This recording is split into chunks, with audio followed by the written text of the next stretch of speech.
Hello, welcome to the video, and today I will be reading Five Nights at Freddy's Fazbear Frights number 1, volume 1, and I'll be reading the chapter Into the Pit, and this is an audiobook, so yes, it's a full audiobook. I'm reading this entire book. Yeah, you can hear the pages flicking through. Alright, Into the Pit, here I go. The dead possum, still there. Oswald was looking out the passenger window at the grey, furry corpse on the side of the road. Somehow it looked even deader than it had yesterday. Last night's rain hadn't helped. Nothing looks deader than a dead possum, Oswald's dad said. Except this town, Oswald mumbled. Looking at the boarded-up storefronts and the display windows, which were displaying nothing but dust. "What's that?" Dad said. He was already wearing the stupid red vest they put him in when he worked the daily counter at the snacks space. Oswald wished he'd wait to put it on until after he dropped him at school. "This town," Oswald said, louder this time. "This town looks deader than a dead possum." His dad laughed. "Well, I don't guess I can argue with that. 3 years 3 years ago, when Oswald was 7, there had actually been stuff to do here. A movie theater, a game and card store, and an ice cream shop with amazing waffle cones. But then the mill had closed. The mill had basically been the reason the town existed. Oswald's dad had lost his job, and so had hundreds of other kids, moms and dads. Lots of families had moved away, including Oswald's best friend, Ben, and his family. Oswald's family had stayed because his mom's job at the hospital was steady and they didn't want to move far away from Grandma, so Dad ended up with a part-time job at the snack space, which paid $5 an hour less than he'd made at the mill. And Oswald watched the town die. One business after another shut down, like the organs in a dying body, because nobody had the money for movies or games or amazing waffle cones anymore. "Are you excited it's the last day of school?" Dad asked. It was one of those questions adults always asked, like, "How was your day? And did you brush your teeth?" Oswald shrugged. "I guess. But there's nothing to do with Ben gone. School's boring, but home's boring too. When I was 10, I wasn't home in the summer until I got called in for supper. Dad said I rode my bike and played basketball and got into all kinds of trouble." "Are you saying I should get in trouble?" Oswald said. "No, I'm not saying... I'm saying you should have fun." Dad pulled into the drop-off line in front of the Westbrook Elementary. "Have fun?" He made it sound so easy. Oswald walked through the school double doors and ran smack into Dylan Cooper. The last person he wanted to see. Oswald was apparently the first person Dylan wanted to see, though, because his mouth spread in a wide grin. Dylan was the tallest kid in 5th grade, and clearly enjoyed looming over his victims. "Well, if it isn't Oswald the Ocelot," he said, his grin spreading impossibly wider. "That one never gets old, does it?" Oswald walked past Dylan, and was relieved when when his tormentor chose not to follow him. When Oswald and his 5th grade classmates were preschoolers, there was a cartoon on one of the little kids' channels about a big pink ocelot named Oswald. As a result, Dylan and his friends had started calling him Oswald the Ocelot on the first day of kindergarten, and had never stopped. Dylan was the kind of kid who'd pick on anything that made you different. If it hadn't been Oswald's name, it would have been his freckles, or his cowlick. I don't know if that's... Yeah, it's cowlick. The name Colin had gotten much worse this year in the US history when they learned that the man who shot John F. Kennedy was named Lee Harvey Oswald. Oh, it's a reference to the assassin who killed JFK. Oswald would rather be an ocelot than an assassin. Since it was the last day of school, there was no attempt at doing any kind of real work. Mrs. Meacham had announced the day before the students were allowed to bring their electronics as long as they took responsibility for anything getting lost or broken. This announcement meant that no effort would be made toward any educational activities of any kind. Oswald didn't have any modern electronics. True, there was one laptop at home, but the whole family shared it, and he wasn't allowed to bring it to school. He had a phone, but it was the saddest, most out-of-date model imaginable, and he didn't want to take it out of his pocket because he knew any kid who saw it would make fun of how pathetic it was. So while other kids played games on their tablets or handheld consoles, Oswald sat. After just sitting became intolerable, he took out a notebook and pencil and started to draw. He wasn't the best artist in the world, but he could draw well enough, though his images were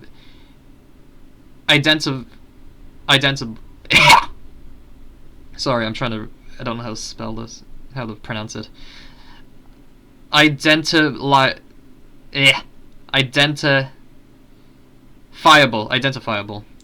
And there were a certain cartoony quality about his drawing that he liked. The best thing about drawing, though, was that he could get lost in it. It was like he fell into the paper and became part of the scene he was creating. It was welcome escape. It was a welcome escape, sorry. He didn't know why, but lately he had been drawing mechanical animals, bears, bunnies, and birds. He imagined them being human-sized. Sorry, it was human-sized.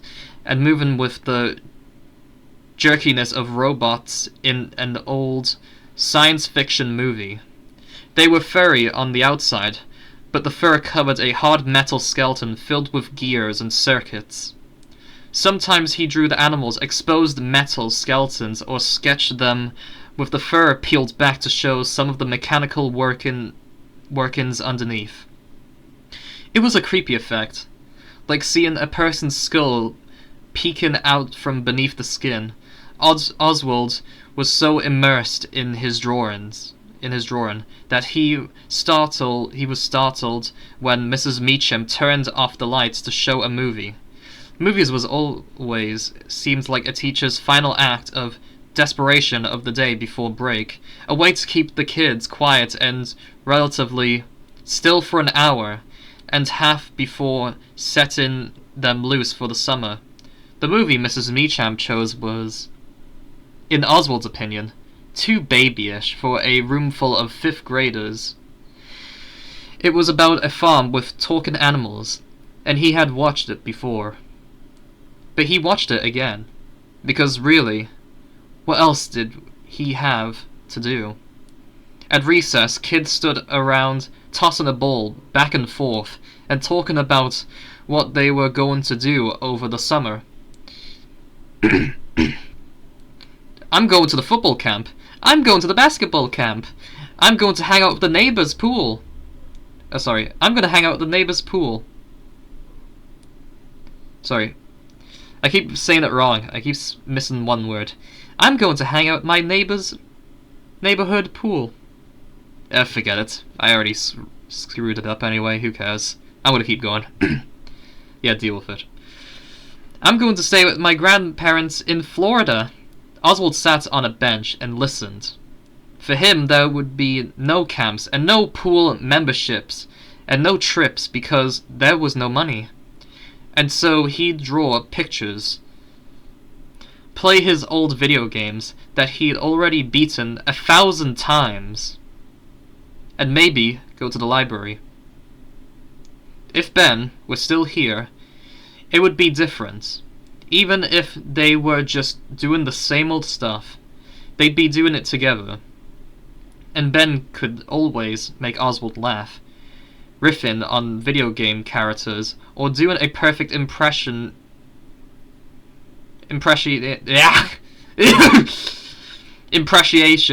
of one of their teachers. He and Ben had fun no matter what they did. But now a summer without Ben yawned before him, wide and empty. Most days Oswald's mum worked from 12 p.m. until 12 a.m., so his dad had to make dinner.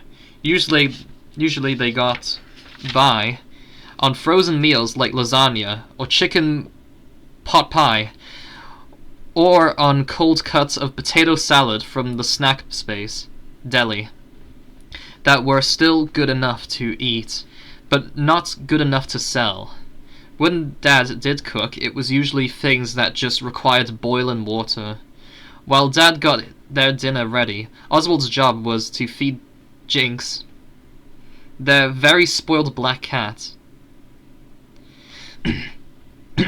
Oswald often thought that he used about the same amount of cooking skill in opening Jinx's can of stinky cat food, and his dad used in his dinner preparations. Tonight, Oswald and Dad were sitting down to plates of blue boxed mac and cheese, and some canned corn his dad had zapped in the microwave. It was a very yellow meal. You know, I was thinking, Dad said. Squirted ketchup onto the macaroni and cheese. Why did he do that?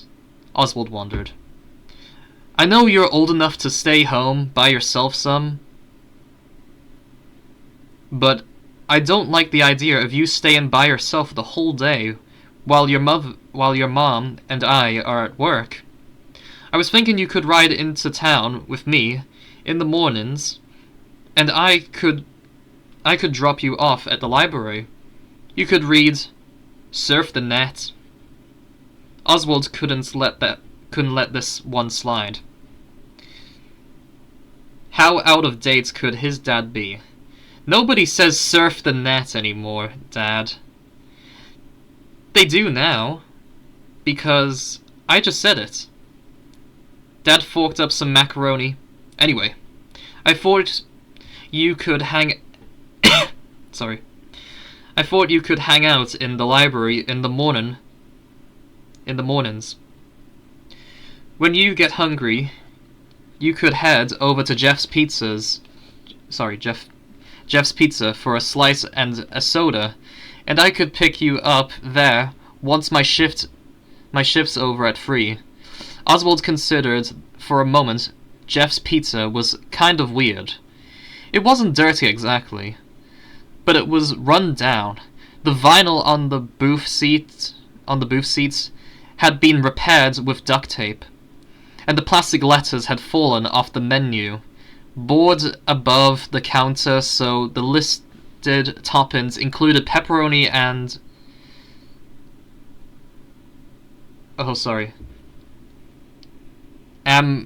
Urger? I thought that was a spell mistake on the book. No, that's actually what it says printed on the page. Urger? It was clear that Jeff's Pizza used to be something bigger, and better than it is now. Than it now was. There were tons of unused floor space and lots of unused electronic outlets along the base of the walls. Also, on the far walls was a small stage, even though there were no performances there. Not even so much as a karaoke night. It was a strange place, sad, and not what it had once been, like the rest of the town. That being said, the pizza was decent, and more important, It was the only pizza in town. If you didn't count the kinds from the frozen food department at the snack space, the few good restaurants in town, including Ginu's Pizza and Marco's Pizza, which, unlike Jeff's had real pizza maker names. Sorry, hold on. Yeah, my monitor just went off for a second on my PC. What was I again? Oh yeah, I got it now. Back to work. Had closed their doors not long after the mill had, so you'll give me the money for pizza? Oswald asked since Dad's job loss.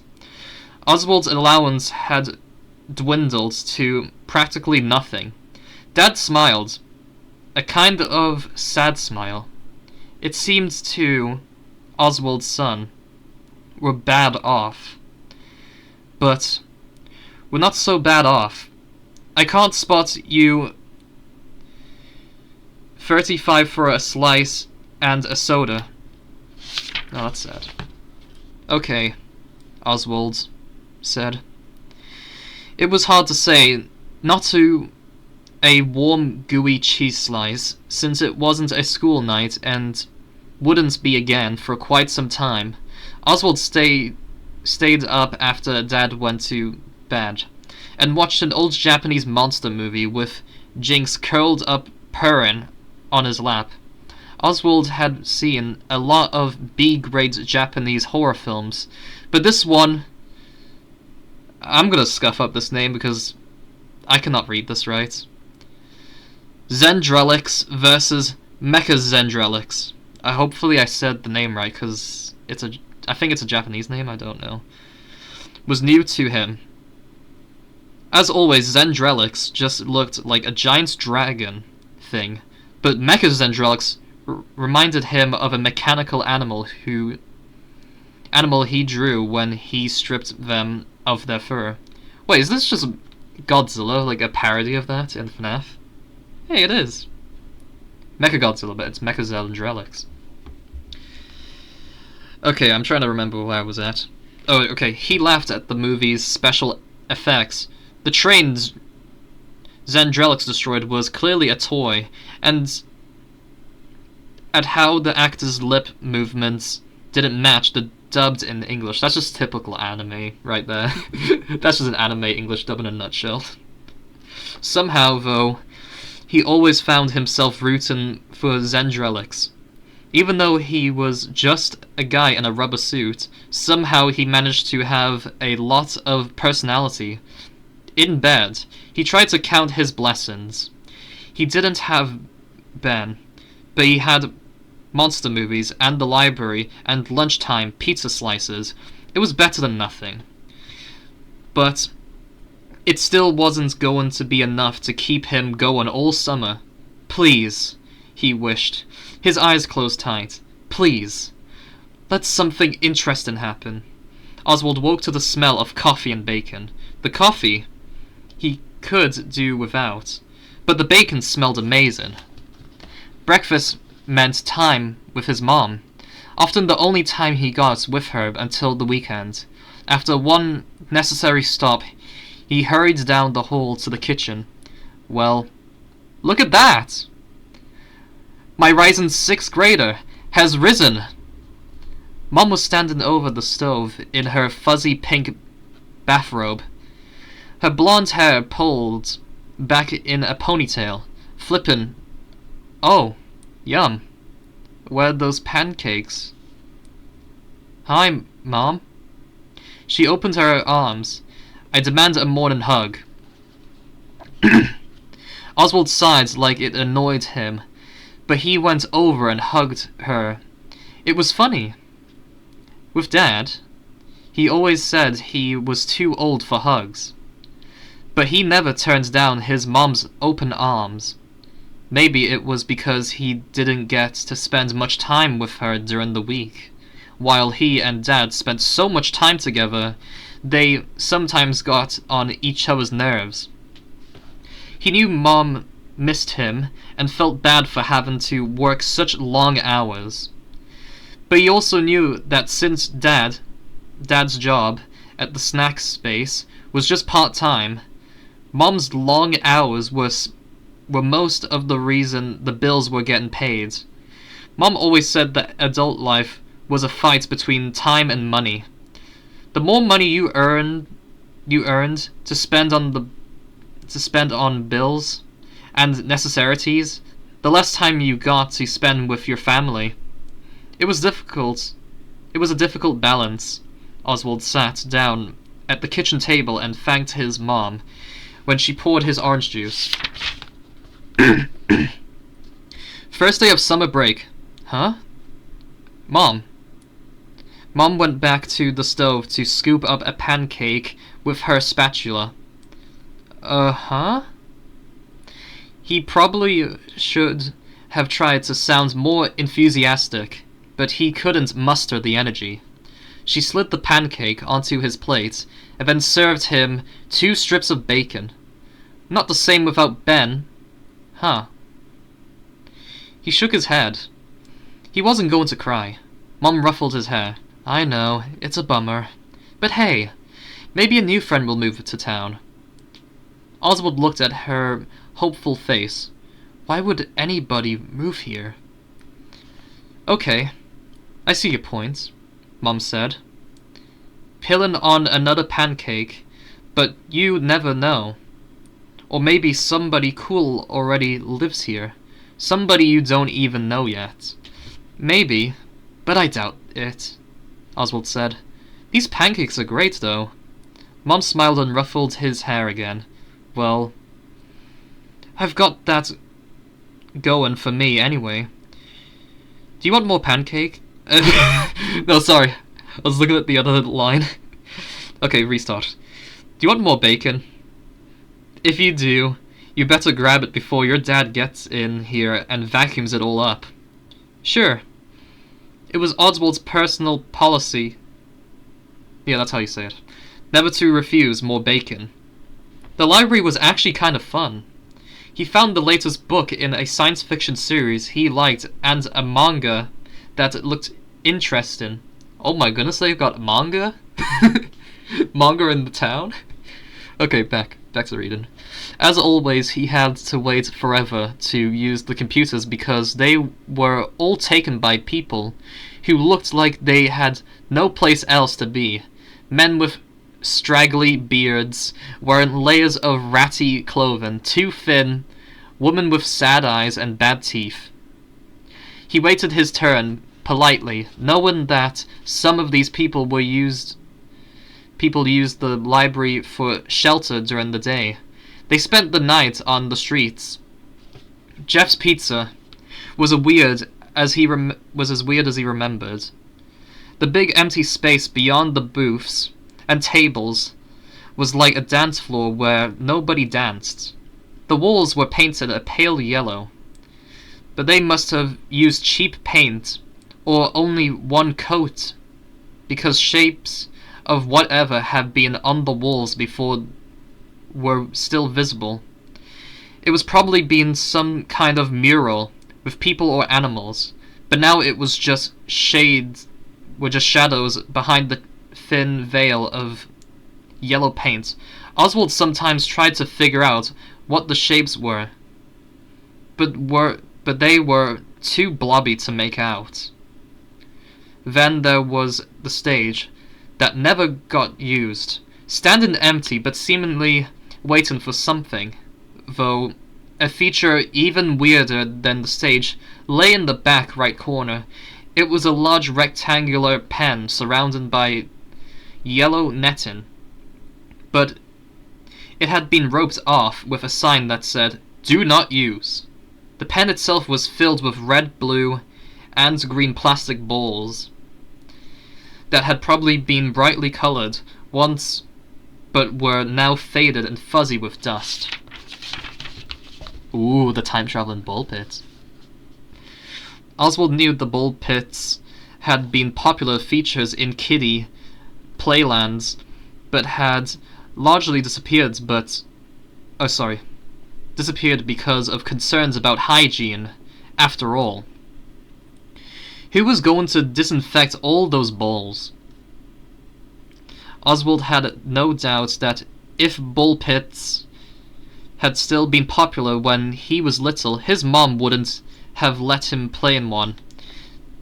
As a licensed practical nurse, she was always happy to point out places she found to be too germy to play in, and when Oswald would complain that she never let him have any fun, she'd say, "You know what's not fun?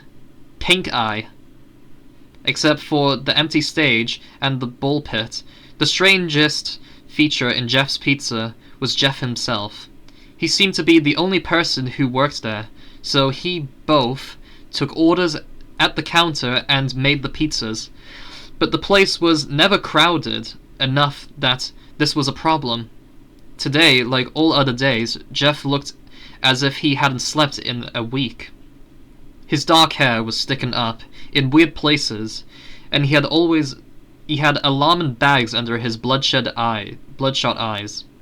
His apron was stained with both recent and ancient tomato sauce. "What can I get you?" he asked Oswald, sounding bored. Well, actually, I'm going to repeat that because he's bored. "What can I get you?" he asked Oswald, sounding bored. "A cheese slice and an orange soda, please," Oswald said. Jeff stared off into the distance, as though he had to think about whether the request was a reasonable one or not. Finally, he said, "Okay, $3.50. One thing you could say about Jeff's pizza slices, they were huge. Jeff served them on flimsy white paper plates that were soon stained with grease, and the corners of the triangles always overlapped the plate's rims. Oswald settled into a booth with his slice and soda. The first bite, the tip of the triangle, was always the best. Somehow the proportions of all the flavors in that bite were perfect. He savored the warm, melty cheese, the tangy sauce, and the pleasantly greasy crust. As he ate, he looked around at the few other customers. A pair of mechanics from the oil change place had folded up their pepperoni slices and were eating them like sandwiches. A table full of office workers clumsily attacking their slices with plastic forks and knives so they wouldn't drip sauce on their ties and blouses. Oswald guessed. After Oswald finished his slice, he wished for one more but knew he didn't have the money for it. So he wiped off his greasy fingers and took out his library book. He sipped his soda and read. Fallen into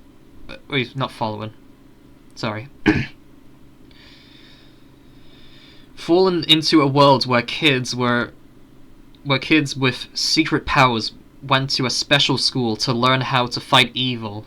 Kid? A man's voice startled Oswald out of the story. He looked up to see Jeff in his sauce-stained apron. Oswald figured he had outstayed his welcome. He had sat in a booth reading for 2 hours after having bought a meal that cost less than $40. No, not $40, $4. After bought a meal that cost less than $4. $4, okay. "Yes, sir," Oswald said. Because politeness never hurt. "I got a couple more cheese slices that didn't sell at lunch. You want them?"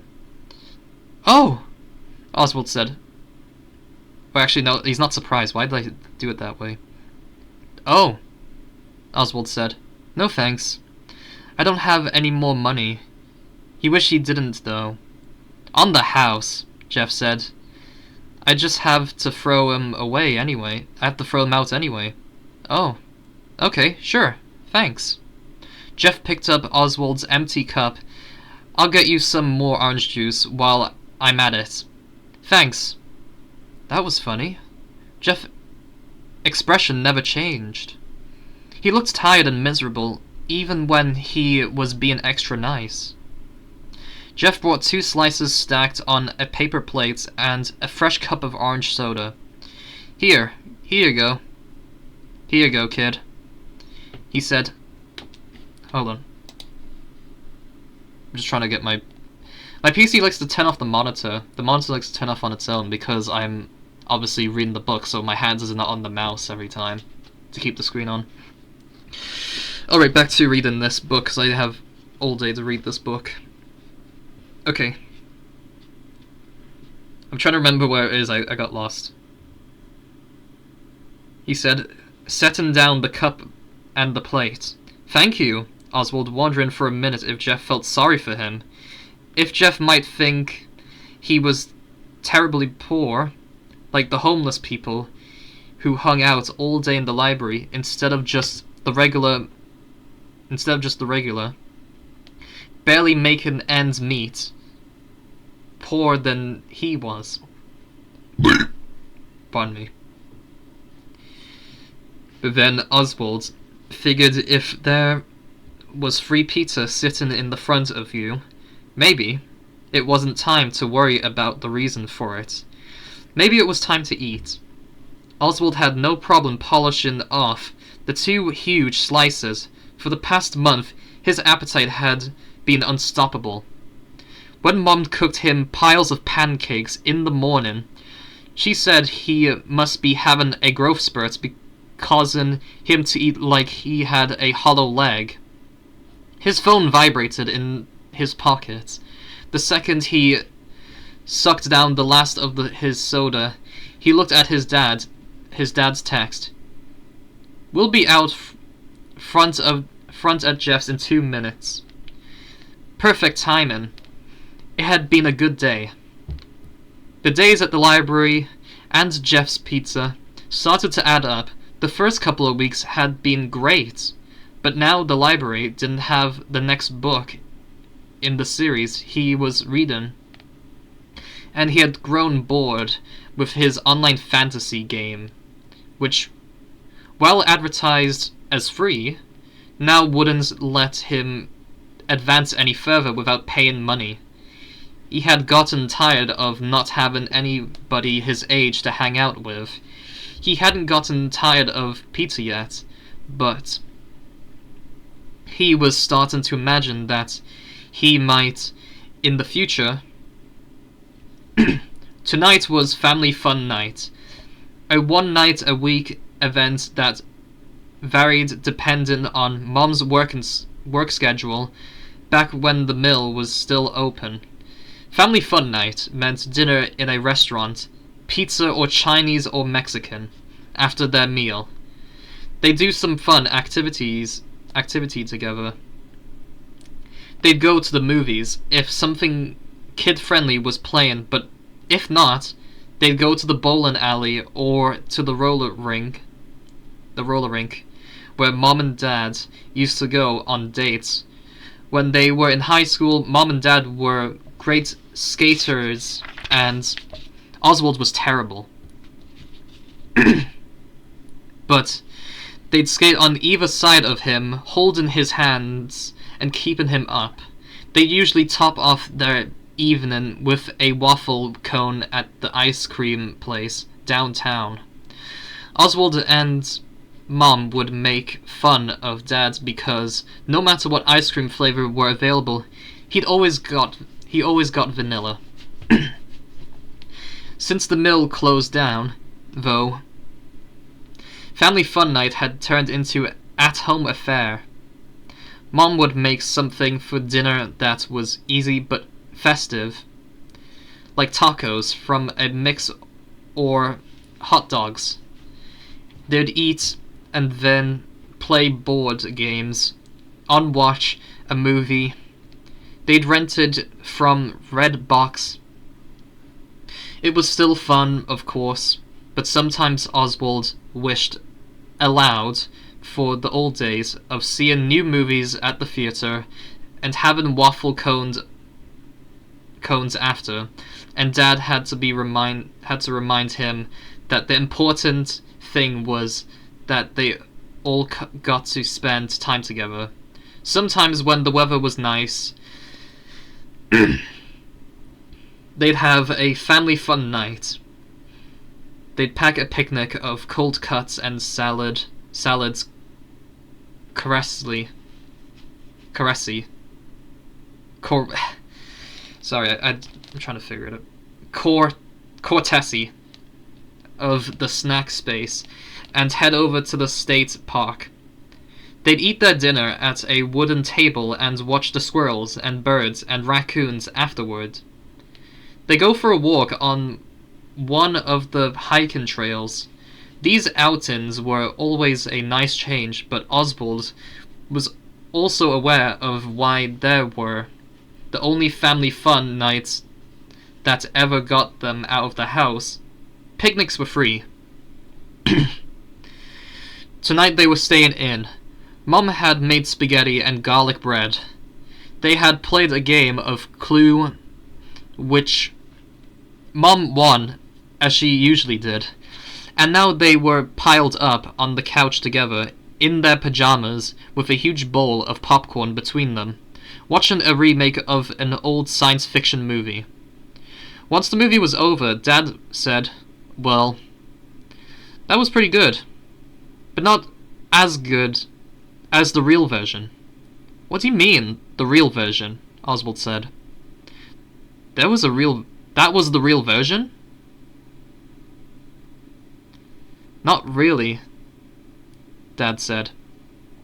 "I mean, it was set in the same universe as the real version, but it was kind of cheap. It was kind of a cheap knockoff of the one that came out when I was a kid. Dad always had to be so opinionated, he could never just watch something and enjoy it. So the best movies are always the ones that you watched when you were a kid," Oswald said. Okay. Not always, but in this case, yes. Dad was settling in. Oswald could tell. For one of his favorite things, a good argument. "But the special effects in the original version stink," Oswald said. "All those puppets and rubber masks. I'll take a puppet or model over CGI any day," Dad said, leaning back on the couch and propping his feet on the coffee table. "That stuff is so slick and fake, it's got no warmth, no texture, and besides, you like those old Zendrillix movies, and the special effects in those are terrible." "Yeah, but I just watch those to make fun of them," Oswald said, even though he really did think Zendrillix was pretty cool. Mom came in from the kitchen with bowls of ice cream. Not as good as the waffle cones place, but nothing to turn your nose up at, either. "Okay, if you guys don't cut out the nerd argument, I'm going to pick the next movie we watch, and it's going to be a romantic comedy." Oswald and his dad shut up immediately. "That's about what I thought," Mom said, passing around the bowls of ice cream. As Oswald was lying in bed sketching his mechanical animals, his phone vibrated on his nightstand. There was only one person other than his parents who had ever texted him. "Hey," Ben had typed on the screen. "Hey back," Oswald typed. "How's your summer?" "Awesome. At Myrtle Beach for vacation. It's so cool. Arcades and mini-golf everywhere. Jealous," Oswald typed, and he meant it. A beach with arcades and mini-golf really did sound awesome. "Wish you were there." Ben typed. "Me too." "How's your summer?" "Okay," Oswald texted. He was briefly tempted to make his summer sound cooler than it was, but he could never lie to Ben. Been going to the library a lot. Lunch at Jeff's Pizza. That's all. It did sound pathetic, compared with a family trip to the beach. He texted, pretty much yeah. I'm sorry, Ben texted. And then that pizza place is creepy. Then they chatted a little while longer, and although Oswald was happy to hear from Ben, he was also sad that his family was so far away and having such a good time without him. Monday morning, and Oswald was in a bad mood. Even his mum's pancakes didn't help. In the car, Dad turned up the radio too loud. It was some stupid song about a tractor. Wait, does it? That's actually a... How can you make a song about a tractor? That actually is what it says on the page. I'm not even making that up. Tractor. Okay, moving on. Oswald reached for the knob and turned it down. Hey, dude. Driver picks the music. You know that, Dad, Dad said. He turned the awful song back up even louder. It's bad music, Oswald said. I'm trying to save you from yourself. Well, I don't like those video game songs you listen to, Dad said. But I don't just barge into your room and turn them off. Yeah, Oswald said, but I don't force you to listen to them either. Dad turned the radio down.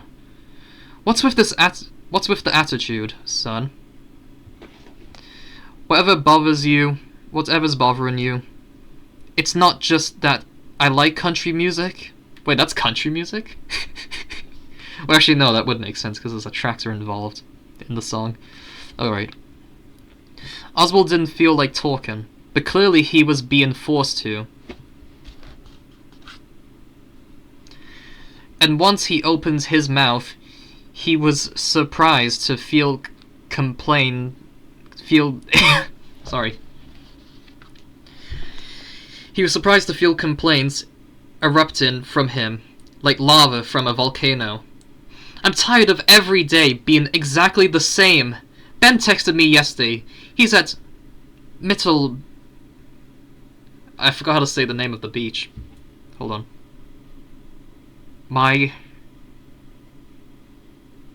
Myrtle. I think that's how I said it, I don't care. Myrtle Beach. Having an awesome time. He wanted to know what I was doing, and I told him I was going to the library and Jeff's Pizzas every day, and you know what he texted back? I'm sorry. And that pizza place is creepy, Dad sighed. I'm sorry we can't go on vacation and have an awesome time, Oz. Things are hard right now, where money's concerned. I'm sorry it's affected you. You're a kid. You shouldn't have to worry about money. I'm hoping they'll move me to full-time at the store in the fall. That'll help a lot. And if I get promoted to deli manager, it'll be another $1.50 an hour. Oswald knew he shouldn't say what he was about to say, but here he went anyway. Ben's dad got a job that pays even better than his job at the mill.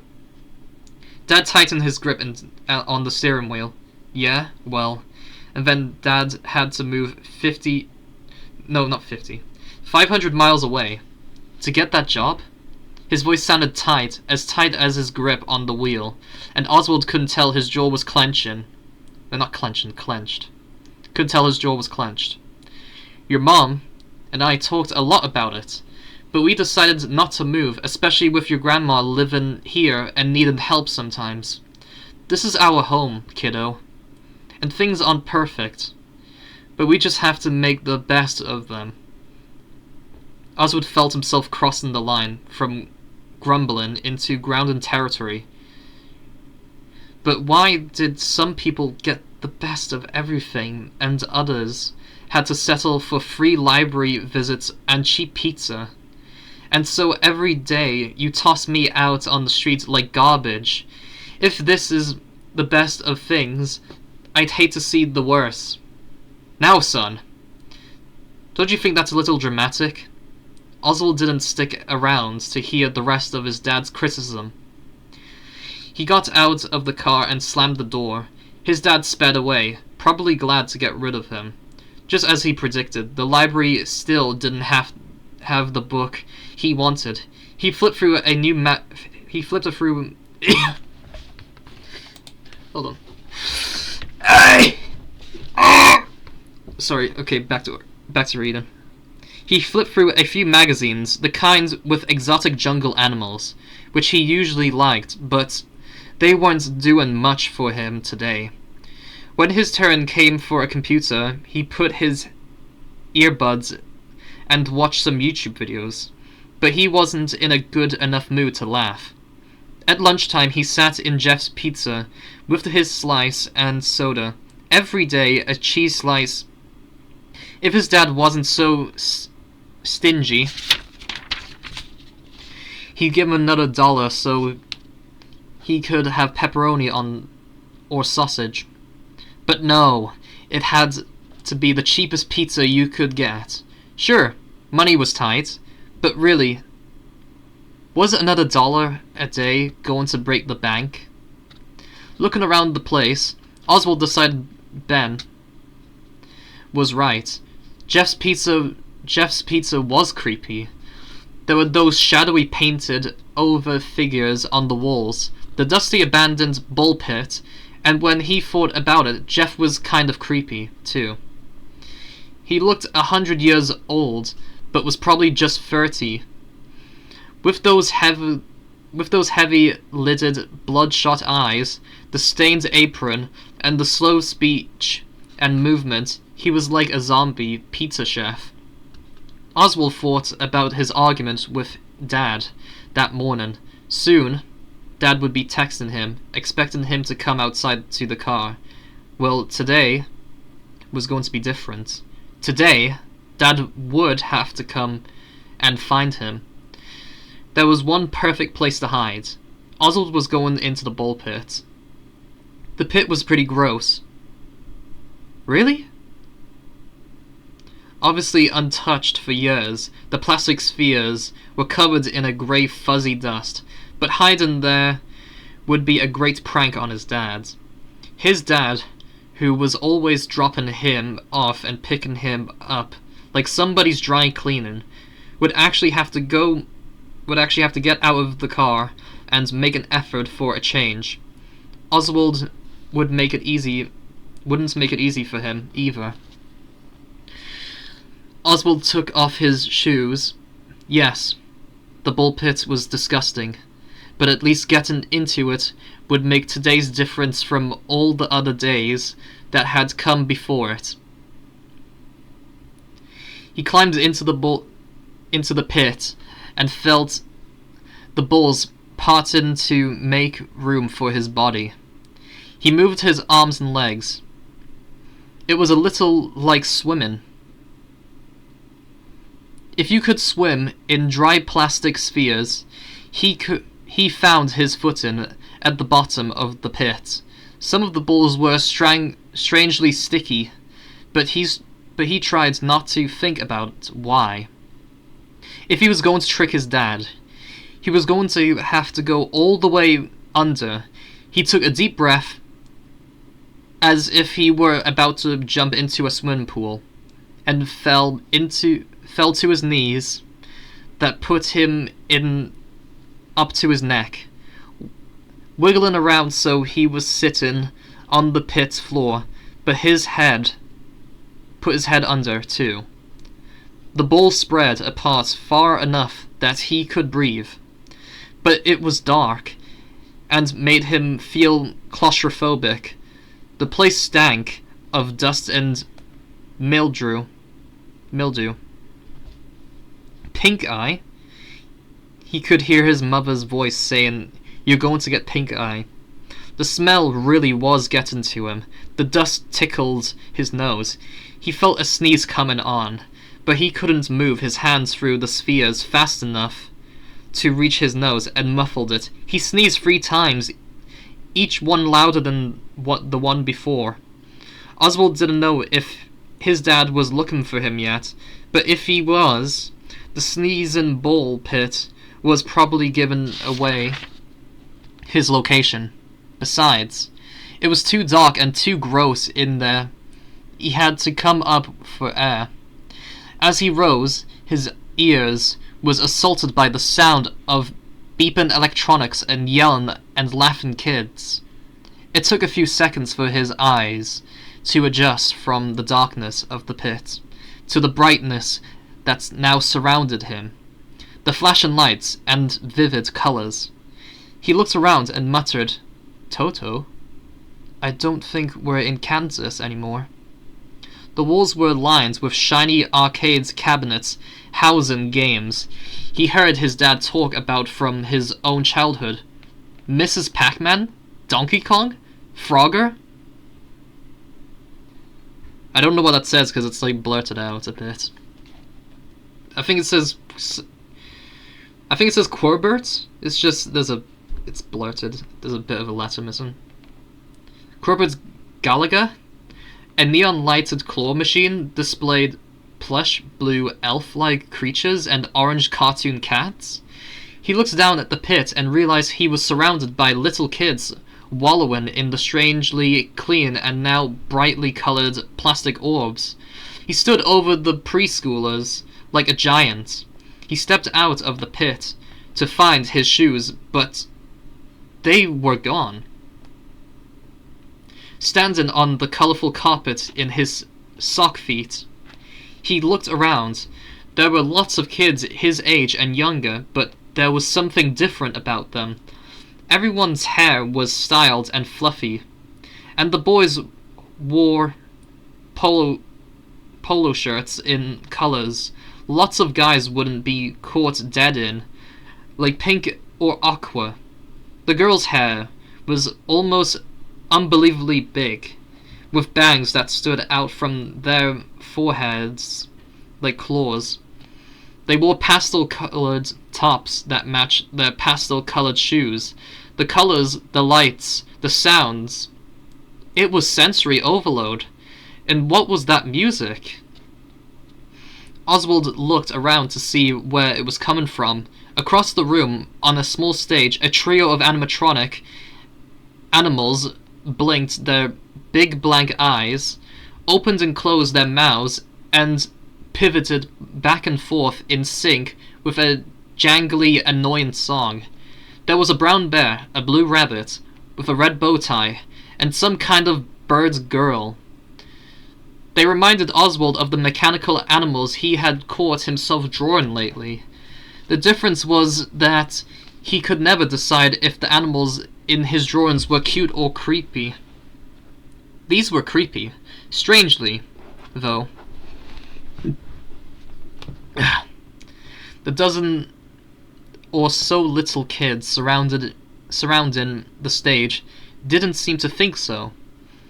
They were wearing birthday party hats with pictures of the characters on them, and dancing and laughing and having a great time. When the smell of pizza hit Oswald's nose, he understood. He was still in Jeff's Pizza. Or more accurately, what Jeff's Pizzas have been before Jeff took over. The ball pit was new, and not roped off. All the outlets on the wall had arcade games plugged into them, and he turned around to face the left wall. In the shape of the shadows, on the wall of Jeff's Pizzas was a mural of the same character performing on the stage with the brown bear, the blue rabbit, and the bird girl.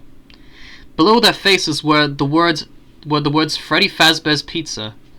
Oswald's insides turned into ice water. How had this happened?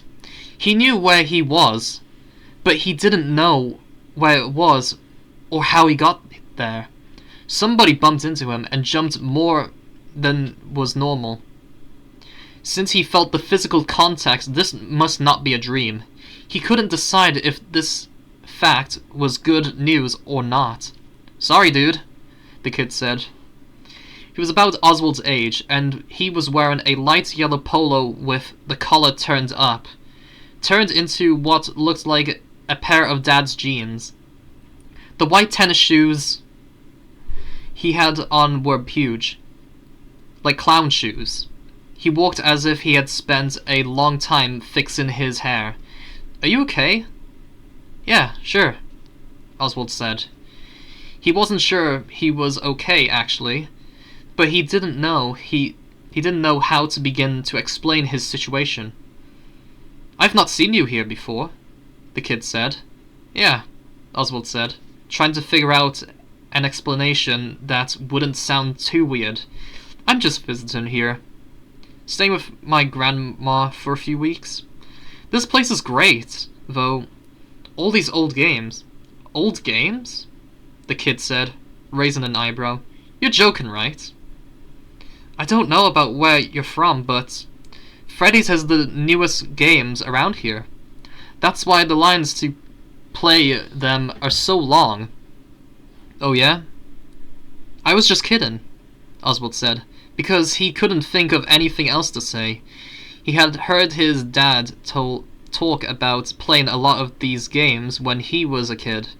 Absurdly hard games, he said, on which he had wasted many hours and many quarters. "I'm Chip," the kid said, running his fingers through his poofy hair. "Me and my buddy, Mike." He nodded at a tall black kid wearing huge eyeglasses and a shirt with wide red and blue stripes. "We're about to play some skee-ball. Want to come with?" "Sure," Oswald said. It was nice to hang out with some other kids, even if they seemed to be kids from another time. He didn't think this was a dream, but it sure was a weird as one. "You got a name?"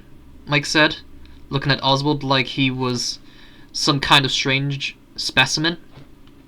"Oh, sure. I'm Oswald." He had been too weirded out to remember to introduce himself. Mike gave a friendly slap on the back. "Well, I've got to warn you, Oswald. I'm a beast at skee-ball. But I'll go easy on you since you're new here." "Thanks for having mercy on me," Oswald said. He followed them to the skee-ball area. On the way, they passed somebody in a rabbit suit that looks like a yellow version of an animatronic rabbit on the stage. Nobody else seemed to be paying attention to the rabbit guy, so Oswald didn't say anything. It was probably a Freddy Fazbear employee dressed up to entertain the little kids at the birthday party. Mike wasn't kidding about being a beast at skee-ball. He easily beat Chip and Oswald 3 times. But he was a good sport, and they spent the whole time joking around. It felt good being included. But after another couple of games, Oswald started to worry. What time was it really? How long had his dad been looking for him? And how was he going to get back to his real life? Sure, he wanted to give Dad a little scare, but he didn't want to scare the old man so much he got the police involved. "Hey guys, I'd better run," Oswald said. "My grandma," he almost said, "just texted me," but realized Chip and Mike would have no idea what he is talking about, wherever this was. There were no cell phones. "My grandma's supposed to pick me up in a few minutes." "Okay, dude. Maybe we'll catch you later," Chip said, and Mike gave a little nod and wave. Oswald left the companions, stood in the corner in his sock feet and wondered what to do. He was having some kind of magical experience. He was late getting back, and he was missing his shoes. He was like some kind of mixed up Cinderella. How to get back? He could walk out the front door of Freddy Fazbear's at Freddy Fazbear's, but where would that take him? It might be the right place to find his dad's car waiting, but it wasn't the right time. Not the right decade, even. Then it dawned on him. Maybe the way out was some way he got in. At the ball pit, a mom was telling her two little kids it was time to leave. They tried to argue with her, but she turned on her stern mom voice and threatened them with an early bedtime. Once they got out, he got in. He sank beneath the surface before anybody could see that a kid over the height limit was in the ball pit. How long to stay under? Randomly he decided to count to 100, then stand. He rose to his feet and found himself standing in the dusty roped-off ball pit at Jeff's Pizza. He climbed out and found his shoes right where he left them. His phone vibrated in his pocket. He took it out and read, "We'll be there in 2 minutes." Had no time passed at all? He headed out the door, and Jeff called, "See ya, kid," behind him. "This looked great, Mom," Oswald said, sparing a sausage link with his fork. "You're in a good mood today." Mom slid a waffle onto his plate. "Quite a contrast from yesterday, when you were Mr. Grumpy Pants." Hold on.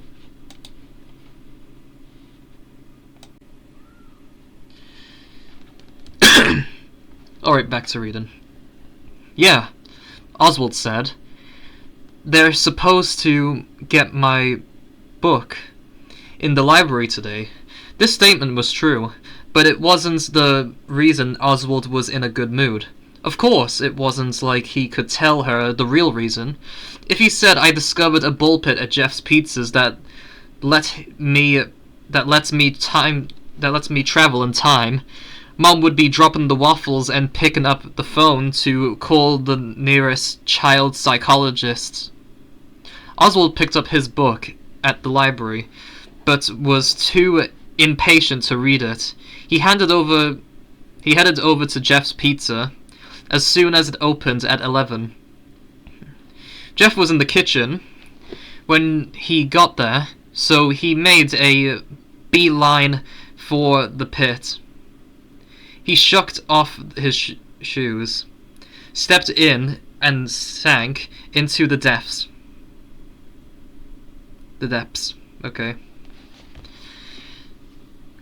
Sank into the depths. Okay, I said it right.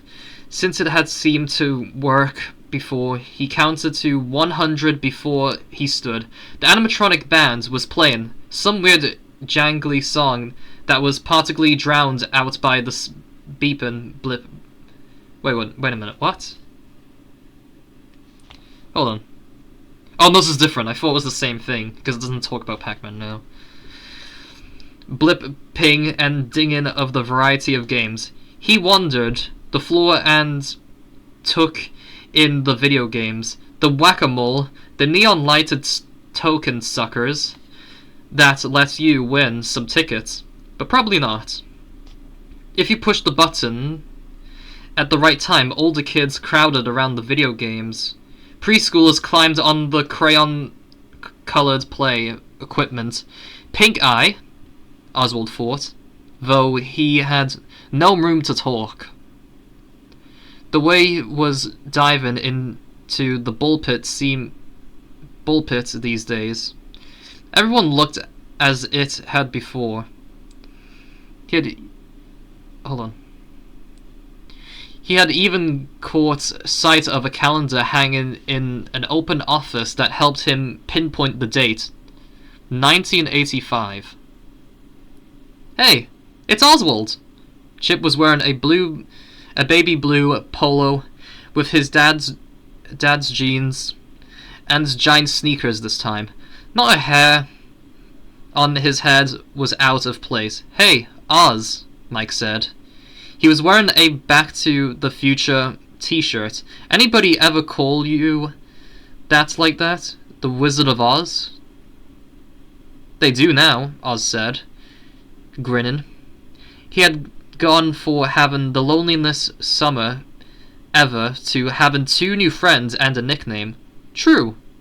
All of these seem to be happening in the mid-1980s, but why get hung up on the details? Hey, Chip said. We just ordered a pizza. You want to come and have some? Yeah, I don't know why I added "and" for some reason.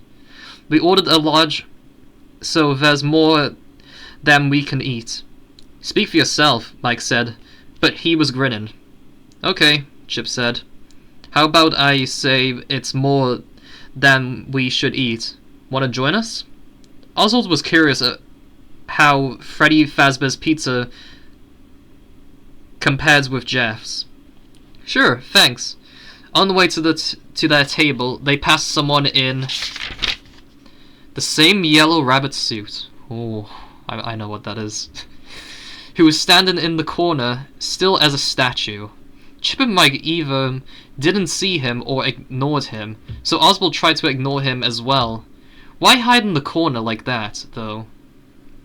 If he worked for the restaurant, surely he wasn't supposed to act all creepy. At the table, a young woman with big blonde hair and blue eyeshadow served them a large pizza and a pitcher of soda. In the background, the animatronic band played on. The pizza was pepperoni and sausage with a crispy crust, a nice change from plain cheese slices. You know, Mike said, between bites, when I was little, I loved Freddy Fazbear's band. I even had a stuffed Freddy I used to sleep with. Now I look up at the stage, and those things give me the creeps. It's weird, huh? How stuff you like as a little kid gets creepy when you get older. Chip helped himself to another slice. Like clowns? Yeah. Or dolls. Mike said between bites. Sometimes I look at my sister's dolls all lined up on the shelf in her room, and it's like they're staring at me. Or like that guy in the yellow rabbit costume, Oswald thought. But he didn't say anything.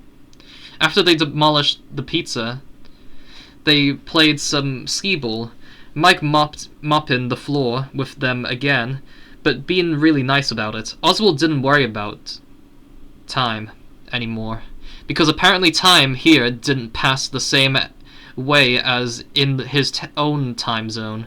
After skee-ball, they took turns playing air hockey in pairs. Oswald was surprisingly decent at it, and even managed to beat Mike once. When they started to run low on tokens, Oswald thanked them for sharing their wealth and said he hoped to see them again soon. After they said their goodbyes, Oswald waited until no one was looking and disappeared into the pit. Into the pit! Oh my goodness, it's like the volume. It's just like the name of the book. FNAF Fazbear Frights Into the Pit. Okay. And the game. Okay, moving on. Hanging out with Chip and Mike turned into a regular thing. Today, they weren't even playing games. They were just sitting at a booth, drinking soda and talking, trying to ignore the animatronic animals' annoying music as much as they could. You know what movie I liked, Chip said. His polo shirt was peach-colored today. Oswald loved the guy. But, really, didn't he own one shirt that wasn't the color of a Easter egg? The Eternal Song. Seriously? Mike said, pushing his huge glasses up on his nose. That movie was so boring. I was like, The Eternal Song is the perfect title for this movie, but because I don't think it's ever going to end. They all laughed, and then Chip said, What do you think of it, Oz? I haven't seen that one, Oswald said. He said that's a lot when hanging out with Chip and Mike. Oswald always listened to them talk about movies and shows they liked. When they mentioned one he didn't know, he looked it up online when he got home. He made a list of 80s movies he wanted to watch and checked the TV listing on the DVR to see when any of them might be showing. Oswald participated in Chip and Mike's conversations as much as he could. It was kind of like being a foreign exchange student. He sometimes had to fake his way through by smiling and nodding and being generally agreeable. "Man, you need to get out more," Mike said. "Maybe you can go to the movies with Chip and me sometime?" "That'd be cool," Oswald said, because what else could he say, actually? "I'm from a distant future, and I don't think it's physically possible for me to see you any place but in Freddy Fazbear's in 1985.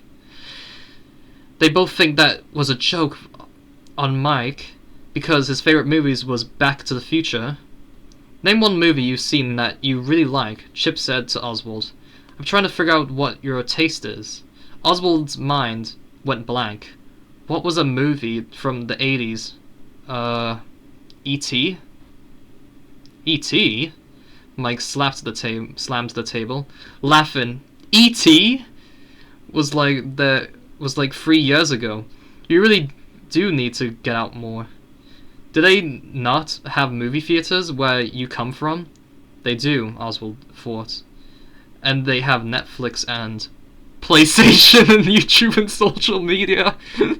What the hell? I guess it really is time travel because he's got some modern day stuff. He's got literally streaming services, video game consoles, so not just PlayStation, probably Xbox. He's got YouTube. Oh my goodness. That's crazy. But he didn't say it. Of course there was technology Chip and Mike talked about. He had only the vaguest knowledge of, like VCRs and boom boxes and cassette tapes, and he constantly had to remind himself not to talk about things like cell phones and tablets and the internet. He tried not to wear t-shirts with characters and references that might confuse them or other customers at 1985 Freddy Fazbear's. "Yeah, we definitely need to bring you up to date," Chip said. If you only knew, Oswald thought. "Hey, do you want to go play some games?" Mike said. I feel the skee ball calling me, but I promised. I'll go easy on you guys." Chip laughed. "No, you won't. You'll murder us." "You guys go ahead," Oswald said. "I think I'll just stay at the table." "What? And watch the show?" Mike said, nodding in the direction of the creepy characters on the stage. Is something wrong? If you've suddenly decided you like Freddy Fazbear's music, we need to get you help fast. "No, nothing wrong," Oswald said, but really, something was. For his first few visits to 1985 Freddy Fazbear's, it hadn't even occurred to him that he was basically mooching off Chip and Mike's generosity, because he never had any money of his own, and even if he wasn't broke in his own time zone, would the money he brought from the present day even work in 1985? It was the kind of pitfall being broke in 2 decades. Finally, he said, "I just feel like I'm always taking your money because I never have any." "Hey, dude, it's cool," Chip said. "We haven't even noticed." "Yeah," Mike said. "We just figured your grandma never gave you any money. I know my grandma doesn't expect sorry, I did say it the first time, except when it's my birthday." They were being really nice, but Oswald still felt embarrassed. If they had talked about his lack of money, that meant they had noticed it. "How about I just go on, hang out with you while you play," Oswald said. When he stood up, he felt a strange heaviness in his pockets. Something in them was so heavy he felt like his jeans might fall down. He reached in his pockets and pulled out a double handful of 1985 Freddy Fazbear game tokens. He produced handful after handful and dumped them on the table. "Or we could all play using these," he said. He had no idea how to explain the magic that had just occurred. I guess I forgot I was wearing these pants. The ones that I had all the tokens in them. Chip and Mike looked a little confused, but then they grinned and started racking coins from the table into their empty soda cups. Oswald did the same. He decided just to go with the weirdness. He didn't know how the tokens got there. But then again, he didn't really know how he got there either. In the morning, as Dad was driving him to the library, Oswald asked, "Dad, how old were you in 1985? "I was just a couple years older than you," Dad said. "And other than baseball, all I could think about was how many quarters I had to spend on the arcade." "Why do you ask?" "No reason in particular," Oswald said. "I've just been doing some research. Jeff's Pizza's back before it was Jeff's Pizza's. It was some kind of arcade, wasn't it?" "Yeah, it was." Dad's voice sounded strange, nervous maybe. He was quiet for a few seconds, then said, But it closed." "Like everything else in this town," Oswald said. "Pretty much, yeah," Dad said, pulling up in the front of the library. Maybe it was Oswald's imagination, but it seemed like his dad was relieved to get to their destination, so he wouldn't have to answer any more of his questions. Hold on. Alright, I'm back. It's just that my PC was gonna turn off again, the monitor. Okay. Okay. At 11 o'clock sharp, Oswald headed over to Jeff's Pizza. As had become his habit, with Jeff nowhere in sight, Oswald proceeded to the pit. After his count to 100, he stood. There were noises, but not the usual ones of Freddy Fazbear's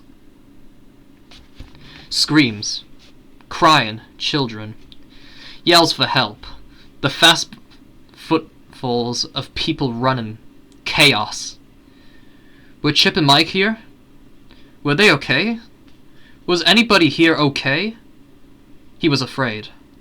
Part of him wanted to disappear back into the pit, but he was worried about his friends.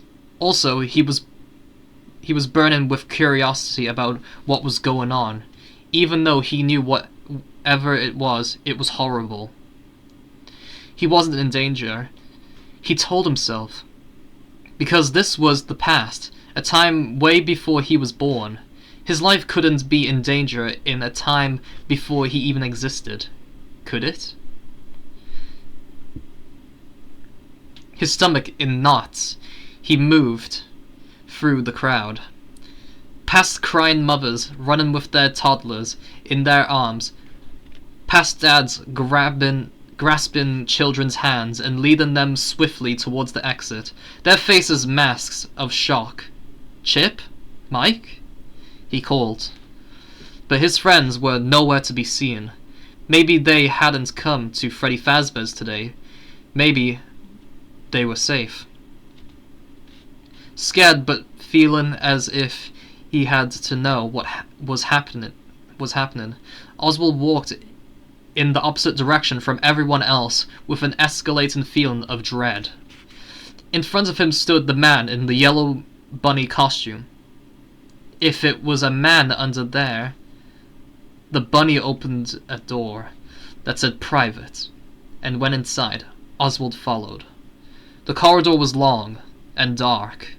The rabbit looked at him with blank eyes and an unchanging grin, then walked farther down the hall. Oswald wasn't chasing the rabbit. He was letting the rabbit lead him. As if he were in a terrifying version of Alice in Wonderland. Going down the rabbit hole. The rabbit stopped in front of a door, with a sign reading party room, and a hold on, I don't know how to say this word. Beckoned for Oswald to come inside. Oswald was shaken with terror, but he was too curious to refuse. Besides, he kept thinking, "You can't hurt me. I haven't even been born." Once inside the room, it took Oswald a few seconds to register what he was actually seeing, and for a few more seconds for his brain to process it. They were lined up against the wall, which was painted with image of the place's mascots. The grinning bear, the blue bunny, and the bird girl. Half a dozen kids, none of them older than Oswald, their lifeless bodies propped into sitting positions, their legs stretched out in front of them. Some of them had their eyes closed, as if asleep. Others' eyes were open, frozen in an empty, doll-like stare. They were all wearing Freddy Fazbear birthday party hats. Oswald couldn't tell how they had died, but he knew the rabbit was responsible for it. That the rabbit had wanted him to see his handiwork. Maybe the rabbit wanted Oswald to be the next victim, to join the others lined up against the wall with their unseeing eyes. Oswald screamed. The yellow rabbit lunged for him, and he ran out of the room and down the black corridor. Maybe the rabbit couldn't hurt him. Maybe the rabbit could hurt him. He couldn't.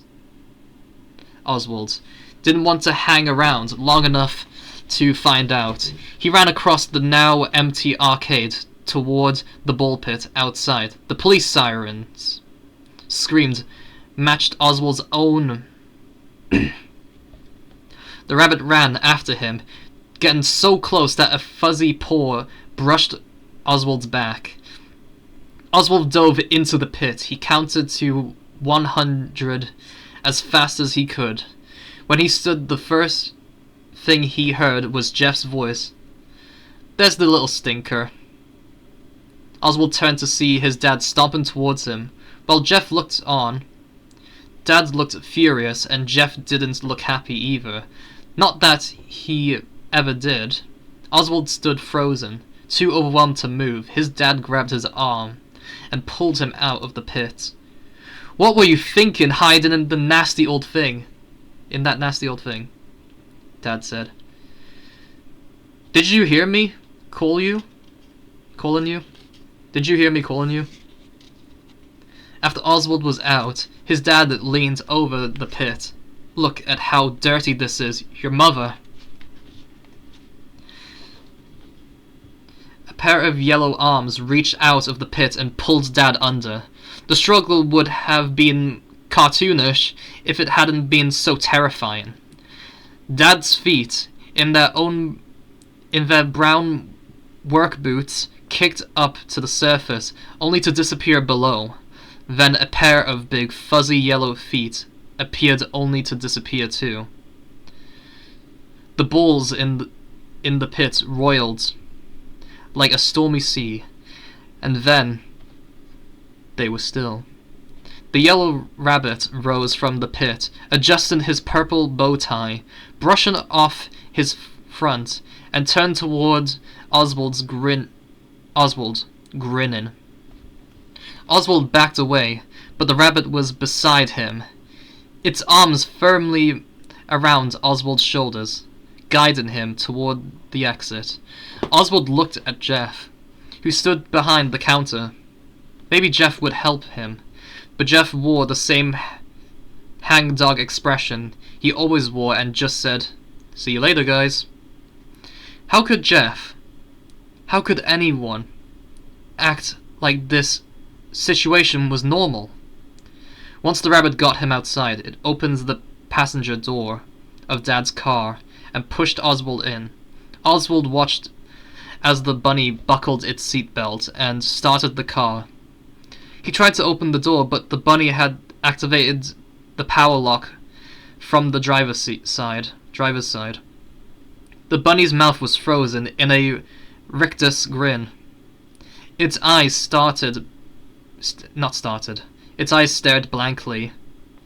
Oswald pushed the unlock button again, even though he knew it wouldn't work. Wait, Oswald said. Can you do any of this? Can you even drive a car? The bunny said nothing, but started the car and pulled it into the street.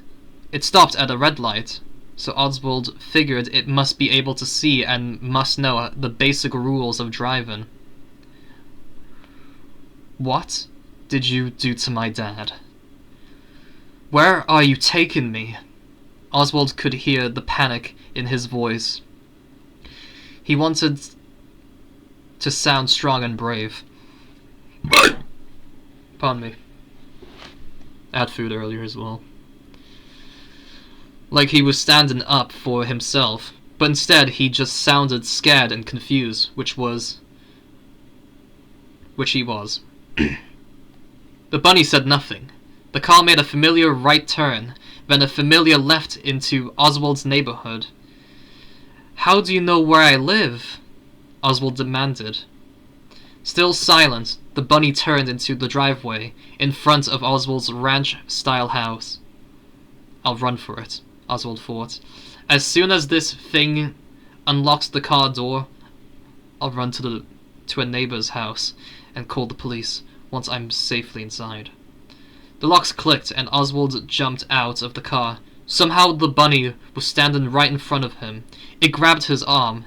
He tried to break free, but its grip was too strong. The bunny dragged Oswald to the front door, then yanked off the chain around Oswald's neck that held his house key. The rabbit turned the key in the door and shoved Oswald inside. Then it stood in front of the door, blocking the exit. Jinx the cat wandered into the living room, took one look at the rabbit, arched her back, puffed out her tail, and hissed like a cat on a Halloween decoration. Oswald had never seen her act scared or unfriendly before, and he watched as she turned tail and fled down the hall. If Jinx knew the situation was bad, it must be really bad. You can't do this, Oswald said to the rabbit, in tears. He didn't want to cry. He wanted to look strong, but he couldn't help it. This is kidnapping or something. My mom will be home soon, and she'll call the police. It was a total bluff, of course. Mom wouldn't be home until after midnight. Would he even be alive by the time Mom got home? Was his dad even alive now? He knew the bunny would grab him if he tried to make a run for the back door. I'm going to my room now, okay?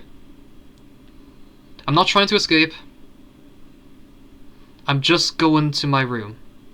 He backed away, and the bunny let him. As soon as he got inside his room, he slammed the door and locked it. He took deep breaths and tried to think. There was a window in his room, but it was high and too small to climb, though. Under his bed, Jinx let out a low growl. Oswald could hear the bunny outside his door. If he made a phone call, it would hear him. But maybe he could send a text. He took out his phone and, with shaking hands, texted, Mom, emergency. Something wrong with Dad. Come home now. Oswald knew, even as he texted, that she wouldn't be coming home now, because she was always dealing with medical emergencies at work. Sometimes it took her a long time to check her phone. It was Dad who Oswald was supposed to contact in the event of an emergency, but obviously that wasn't going to work now. A miserable hour passed until Oswald's phone vibrated.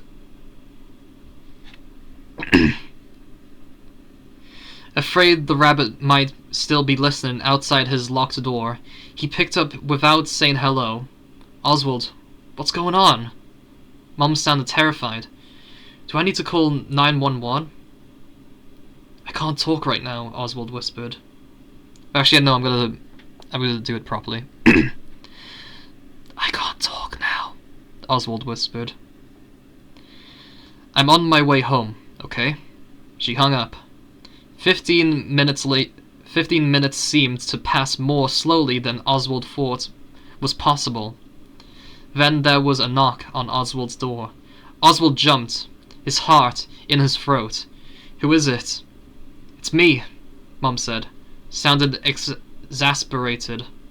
Open the door. He opened the door just a crack to make sure it was really her. Once he let her in, he closed and locked the door behind them. Oswald, you need to tell me, what's going on? Mom's brow was furrowed with worry. Where to start? How to explain without sounding crazy? It's Dad. He's not okay. I'm not even sure where he is. Mom put her hands on both his shoulders. Oswald, I just saw your dad. He's lying on the bed in our bedroom, watching TV. He made you a chicken pot pie for dinner. It's sitting on the stove. What? I'm not hungry.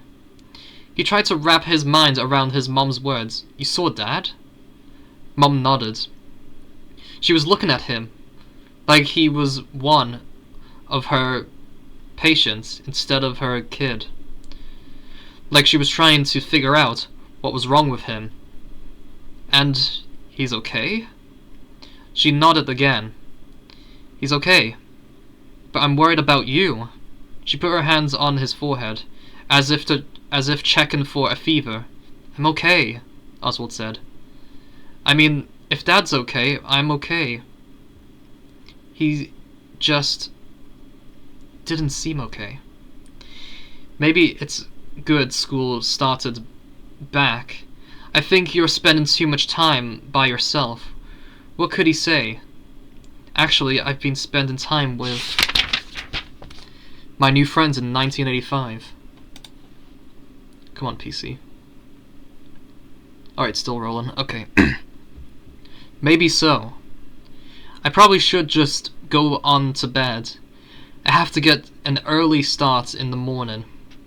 I think that's a good idea. Mommy said. She put her hands on his cheeks and looked him directly in the eyes. And listen. If you're going to text me at work, make sure it's a real emergency. You scared me. Pardon me. I had a lot to eat, okay? I had a big meal. I made myself some food. I did a lot of cooking, and I had a buffet. Alright. I'm sorry. It's alright, honey. Get some rest, okay? Okay. After Mom left, Oswald looked under the bed. Jinx was still there, crouching in a ball, like she was trying to make herself as small and invisible as possible. Her eyes wide, and looked terrified. It's okay, Jinxie, Oswald said, reaching under the bed and wiggling his fingers and at her. Mom says it's safe. You can come out now. The cat wouldn't budge. Oswald laid awake in bed. If Mom said Dad was there, and okay, then it must be true. Why would she lie? But Oswald knew what he had seen. He had seen the yellow thing as he had started to think of it. Drag his dad into the pit. He had seen the yellow thing climb out of the pit, had felt its grip on his arm, sat beside it in the car as it drove him home. Or had he? If Mom said Dad was home and okay, he must be. Oswald trusted his mom, but if Dad was okay, it meant Oswald hadn't seen what he thought he saw, and that must mean that Oswald was losing his mind. After only a few hours of fitful sleep, Oswald woke to the aroma of frying ham and bacon biscuits His stomach rumbling reminded him he had missed dinner last night. Everything felt normal. Maybe he should just treat yesterday like a bad dream and try to move forward. A new school year, a new beginning. He stopped in the bathroom, then made his way to the kitchen. "Feeling better?" Mom asked. There she was, her hair in a ponytail, wearing her pink fuzzy bathrobe, fixing breakfast just like always. Something about this fact made Oswald feel tremendously relieved. "Yeah," he said. "I'm pretty hungry, actually." "Now that's a problem I can fix," Mom said. She set down a plate with 2 ham biscuits on it and poured him a glass of orange juice. Oswald ate the first ham biscuit in 3 big bites. The yellow thing walked in and sat across from him at the breakfast table. Mom?" Oswald heard. Oswald's heart beat like a jackhammer in his chest. The ham biscuit sat heavy in his churning stomach. "What is it, hon?" Her back was turned as she fiddled with the coffee maker. "Where's Dad?" She turned around, the coffee pot in her hand. "Oswald, your dad is sitting right across from you. If this is some kind of elaborate prank, you can cut it out right now because it has officially stopped being funny." She poured a cup of coffee and set it down in front of the yellow thing, which stared straight ahead, its mouth set in an unchanging grin. Oswald knew he wasn't getting anywhere, either. Either he was insane, or his mum was. "Okay, I understand. I'll cut it out. I apologize." "May I be excused so I can get ready for school?" "Of course," Mom said. But she was looking at him kind of funny again. Oswald stopped in the bathroom and to brush his teeth, and then went to his room to get his backpack. He peeked under his bed to find Jinx still hiding there. "Well, it's good to know there's somebody else in the family who has some sense," he said. When Oswald came back into the kitchen, the yellow thing was standing by the door. Car keys in its paw. "Is, Dad taking me to school?" Oswald asked. He didn't know if he could bear sitting beside it in the car again, hoping it was watching the road as it stared through the windshield with its empty eyes. "Doesn't he always?" Mom said. He could hear the worry in her voice. "Have a good day, okay?" Seeing no choice, Oswald got in the car beside the yellow thing. Once again, it locked all the doors from the driver's side. It backed out of the driveway and passed a jogging neighbor, who waved at it just as if it were his dad. "I don't understand," Oswald said, on the edge of tears. "Are you real? Is this real? Am I going crazy?" The yellow thing said nothing, just stared at the road ahead. When it pulled up in front of the Westbrook Middle School, the crossing guard and the kids at the crosswalk didn't seem to notice that the car was being driven by a giant yellow rabbit. "Hey," Oswald said before he got out of the car.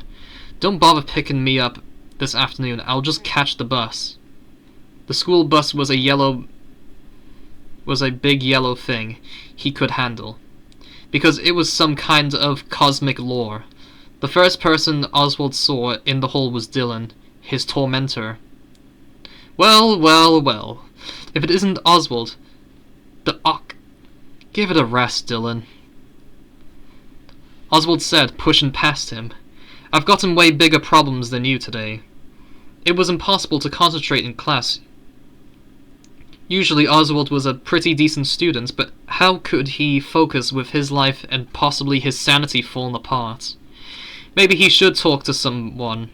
The school counselor or the school police officer, but He knew anything that came out of his mouth would sound dangerously crazy. How could he convince a police officer that his dad was missing? If everybody who looked at the yellow rabbit saw Oswald's dad.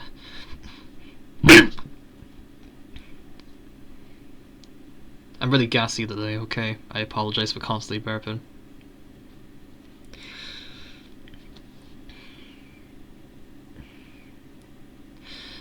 Okay, back to reading. There was no one to help him. Oswald was going to have to figure out how to solve this problem himself. At recess, he sat on a bench by the playground, grateful that he didn't have to pretend to listen to a teacher and could just think. He couldn't imagine how his life could get any weirder. The yellow thing seemed to think it was his father. This was weird enough. But why did everybody else think it was his father, too? Do you mind if I share your bench? It was a girl Oswald had never seen before. She had curly black hair and big brown eyes, and was holding a thick book. Sure, help yourself, Oswald said. The girl sat on the opposite end of the bench and opened her book. Oswald went back to his confusing thoughts. Have you gone to the school for a long time? The girl asked him, after a few minutes. She didn't look over at Oswald when she talked. She just kept staring at the pages of her book. Oswald wondered if this meant she was shy. Since kindergarten, Oswald said, and then, because he couldn't think of a single other thing to say about himself, he asked, "What are you reading?" "Greek mythology," she said. Tales of heroes. Have you read much mythology?" "No, not really," he said, feeling stupid immediately after. He didn't want to give the impression that he was the kind of guy who never read books. In desperation, he added, "I love to read, though." And then he felt even stupider. "Me too," she said. "I've probably read this book a dozen times. It's like a comfort book for me. I read it when I need to be brave." The word brave struck a chord in Oswald. Brave was what he needed to be, too. Why's that? Well, the Greek heroes are super brave. They're always doing battles with some kind of big monster, like the Minotaur or the Hydra. It's kind of puts things in perspective, you know? No matter how bad my problems are, at least I don't have to battle with a monster.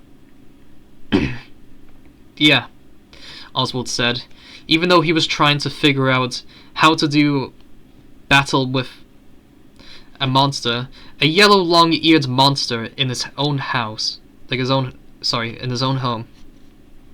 He couldn't tell the girl about the yellow thing, though. She would think he was crazy and would be leaving their shared bench in a hurry. "So, you said you read that book when you need to be brave?" He was surprised he was having this conversation, given the way his mind was racing. For some reason, this girl was easy to talk to. "I mean, it may be none of my business, but I was wondering why you needed to be brave." She gave a shy little smile. "First day at a new school, third day in a new town. I don't know anybody yet." "Yes, you do," he said. He held out his hand. "I'm Oswald." He didn't know why he was offering in his hand, like he was some kind of businessman. But it felt like the right thing to do. She took his hand and shook it surprisingly firmly. "I'm Gabriella." Somehow, this was the conversation Oswald had needed to have. He took the bus home from school when he When he came inside, the yellow thing was vacuuming the living room. I know that, you know, Spring Bonnie in Into the Pit is supposed to be pretending to be his dad. But I'm just imagining a giant yellow bunny animatronic just hoovering your house for you. I don't see that as scary, I see that as funny. I need him to do my straight up cleaning in my house. It'd save me from having to touch the vacuum ever again. I can just lie down and watch him clean the house for me. Bro, I need that animatronic as my straight up, like, a maid or something, my cleaning maid. Alright, I need to get back to reading this. He didn't ask it any more questions. It wasn't as if it could give him any answers anyway. And besides, if he was going to make his plan work, he was going to have to act like everything was normal. And as anybody who had seen him in the 4th grade class play knew, acting was not one of his talents. Instead, he did what he was supposed to do, where life was normal. When his real dad was vacuuming the living room, he got the feather duster out of the cleaning closet and dusted the coffee table, the end tables, and the lamps. He emptied the wastebasket and neated the throw pillows on the couch. Then he went to the kitchen and took out the garbage and the recycling. Once he was outside, it was tempting to run. But he knew running was not the answer. If everybody saw the yellow thing as his dad, nobody would help him. The yellow thing would always catch him. He went back inside. The yellow thing would always catch him. Wait, what? I already read that. Sorry, I read the same line again. His chores done, he walks right past the yellow thing. I'm gonna go chill out a while before dinner, he said, even though the possibility of relaxing in any way was unimaginable. He went to his room, but he didn't close the door. Instead, he took off his shoes, sprawled on the bed, and started drawing in his sketchbook. For some reason, my PC was pinging for some reason. Shut up, you stupid thing. It was like some random OneDrive notification. Leave me alone. I'm trying to read. What was I doing again? Oh yeah, I was reading this. Bro, my brain just gave up. He didn't want to draw mechanical animals, but they seemed to be all he could draw. He shut his sketchbook and started reading a manga, or at least pretending to. Normal. The plan could only work if he acted like everything was normal. When the rabbit appeared in the doorway, he managed not to gasp. He beckoned for him, the same way it had when it led him into the murder room at Freddy Fazbear's, and he followed it into the kitchen. On the table was one of the grocery store pizzas. His dad kept it in the freezer, baked to a pleasing golden brown, and 2 glasses of the fruit punch Oswald liked. The pizza had already been sliced, which was a relief, because Oswald couldn't imagine what he would have done if he had seen the thing holding a knife. Run screaming into the streets, probably.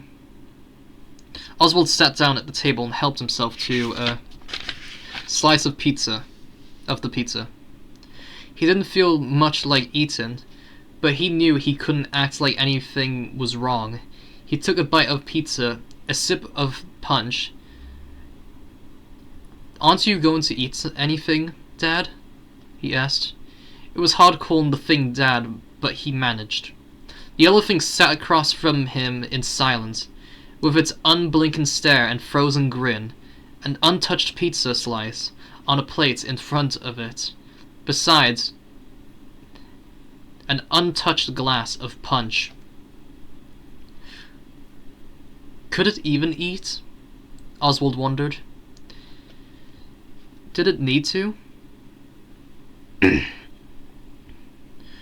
What was it anyway? At first he thought it was a guy in a suit, but now he wasn't so sure. Was it some kind of highly sophisticated animatronic animal? Or a real flesh and blood giant bunny? He didn't know which possibility was the most disturbing. With great effort he finished his pizza slice and a glass of punch, then said, "Thank you for the dinner, Dad. I'm gonna go and get a glass of milk and go and do my homework now." The yellow thing just sat there. Oswald went to the refrigerator. He checked to make sure the yellow thing wasn't watching and poured some milk into a bowl. Once he was in his room, he didn't close and lock the door because he wouldn't if he were home with Dad.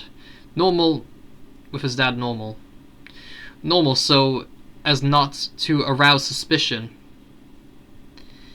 He slid the bowl of milk under his bed where Jinx was still hiding. "It's going to be okay, girl," he whispered. I'm just going to repeat that, because it said whispered. "It's going to be okay, girl," he whispered. He hoped he was right. He sat on his bed and, in a few minutes, heard Jinx lapping the milk. He knew from past experience that even when terrified, she couldn't turn down dairy products. He made a half-hearted attempt at his homework, but he couldn't concentrate. All he could think about was his dad. The yellow thing had dragged his dad into the pit, and under the surface. Did this mean his dad was at Freddy Fazbear's Caesar? I don't know what that word means. Hold on. Freddy Fazbear's Circa? It's spelled with C-I-R-C-A. I think that means Caesar. I think that's what it says. Well, if I just butchered the word, then so be it. Okay? I'm not gonna know every single word in the dictionary. Freddy Fazbear's Caesar, 1985. Yeah, that's definitely Caesar. It just makes more sense from hearing myself say those lines. Okay, I'm done with that now. Wandering around an arcade of games he had played as a kid. That was the most likely explanation, unless the yellow thing had killed. No. He couldn't let himself think that. His dad was alive. He had to be. The only way to know was to go back into the pit. Oh, title reference. Okay, I'm done with that. But first, he was going to have to get out of the house without the yellow rabbit noticing. Oswald waited until dawn. Why did I say dawn? It said dark. Oswald waited until dark, and then waited some more. Finally he grabbed his shoes and tiptoed out of his room, and into the hall. In his sock feet, the door to his parents' bedroom was open. He sneaked a glance inside as he crept past. The yellow thing was lying on its back on his parents' bed. It appeared to be staring at the ceiling. Or maybe it wasn't staring. Maybe it was asleep. Maybe it was asleep. It was hard to tell since his eyes didn't close. Did it even need to sleep? Yes! Okay, that was not necessary, but it's just I had another burp coming. I need to drink water, I keep burping too much. Well, I'm out of water. I guess I'm just gonna have to read the rest of the book without water, because I'm already halfway through the book, so... I'm already close to finishing the book anyway, so I've only got 4 pages left, so I might as well do this without drinking, because I'm not thirsty. I don't need water, but I definitely need it to stop with the burps, because there's a lot of gas coming out of me. Okay, where was I again? Holding his breath, he passed his parents' room, and tiptoed into the kitchen. If the yellow thing caught him, he could always say he was just getting a drink of water. The kitchen was the best escape route. was the best escape route. The door there was less squeaky than the front door. He slipped into his shoes and pulled the door open, slowly, inch by inch. When it was open, just wide enough, he slipped through and shut it softly behind him. Then he ran. He ran through his neighborhood, and past neighbors walking their dogs and kids riding bicycles. Some people looked at Oswald strangely, and he couldn't figure out why. People ran in this neighborhood all the time. People ran in this neighborhood all this time. Yeah, I read that part right. But then he realized he wasn't running like he was doing it for exercise. He was running like something was chasing him. And it might be. It was a long way to Jeff's Pizza on foot, and Oswald knew he couldn't keep up this pace all the way there. He slowed to a walk after he was out of his neighborhood, and chose to walk side streets instead of the more my goodness, I'm stuttering.